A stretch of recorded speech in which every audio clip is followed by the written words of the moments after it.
రష్యాలోని కురిల్ దీవుల్లో ఆదివారం మరోసారి భూకంపం సంభవించింది. రిక్టర్ స్కేలుపై 7.0 తీవ్రతతో వచ్చిన ఈ భూకంపం దాటికి భవనాలు కదిలి ప్రజలు భయభ్రాంతులై ఇళ్ల నుంచి పరుగులు తీశారు.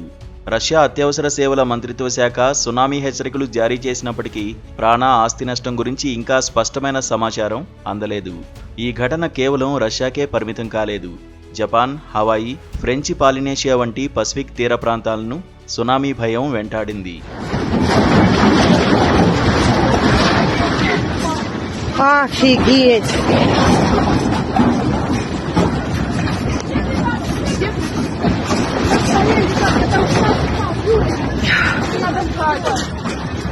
ఈ భూకంపం ఇటీవల జూలై 30న 8.8 తీవ్రతతో కమ్చట్కా ద్వీపకల్పంలో సంభవించిన భారీ భూకంపం ఆఫ్టర్ షాక్గా నిపుణులు భావిస్తున్నారు. 2011 తర్వాత ఇది అత్యంత శక్తివంతమైన భూకంపం. దీని ధాటికి సునామీ తీరాలను తాకడంతో పాటు కమ్చట్కాలోని అగ్నిపర్వతాలు కూడా బద్దలయ్యాయి. ఆదివారం సంభవించిన 7.0 తీవ్రత భూకంపం కురిల్ దీవుల్లోని నెవరో, కురిల్స్క్ వంటి ప్రాంతాలను కదిలించింది. రష్యా మీడియా ప్రకారం భవనాలు ఊగిపోయి ప్రజలు భయంతో రోడ్లపైకి పరిగెత్తారు. ఈ భూకంపం జూలై 30న సంభవించిన 8.8 తీవ్రత భూకంపానికి ఆఫ్టర్ షాక్గా భావిస్తున్నారు.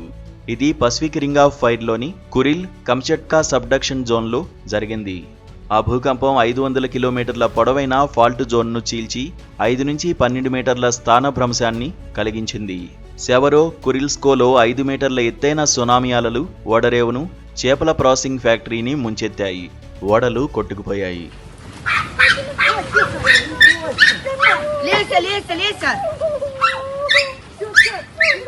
శనివారం అర్ధరాత్రి క్రాషెనికోవ్ అగ్నిపర్వతం దాదాపు 600 ఏళ్ల తర్వాత మొదటిసారి విస్ఫోటనం చెందింది. 6000 మీటర్ల ఎత్తున బూడిద ఎగసిపడిన ఈ ఘటన స్థానికుల్లో భయాన్ని నింపింది. అంతకుముందు జూలై 30న క్లివ్ చెవస్కాయ సోప్కా అగ్నిపర్వతం విస్ఫోటనం చెందింది.